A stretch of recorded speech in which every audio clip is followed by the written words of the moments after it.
aminci, tsira da rahmar Allah su tabbata ga ma'abociyar kyau, tsari da kuma fasali, wacce tunani baya iya kwatanta mizanin san da ke kunshi a cikin zuciya.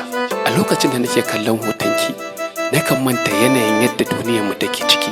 Murmushinki yakan sanya ni soma so dubun dubata a cikin kogin ƙaunarki. Gaskiya ne, tsarki da mulki su ƙara tabbata ga sarkin da ya halarci surar fuskarki, ta yadda ya dasa ƙwayar idanunki cikin gwanincewa da fasaha, ya yi musu launin fari tare da baƙi a tsakiyarsu.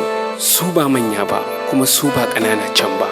Haka ya yi miki hanci mai ban sha'awa da birgewa, ya yi musu ƙofofi masu ɗaukar hankali, sannan ya halarci launin fatarki, ke ba fara ba, ke ba baƙa ba, launi mai ban sha'awa, yanayin kulɓa-kulɓa ga haske da ƙyalli, da sanya zuciya suma a cikin bege da sha'awa.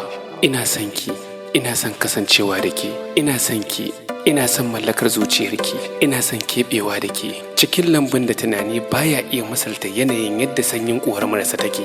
Ki so ni, ki sa ni a zuciyarki, ki so ni, ki tunanina, ki so ni don Allah da kuma manzanmu abin so da ƙauna sallallahu alaihi wasallam, daga kundin Ya'u Sharif kashi na ɗaya.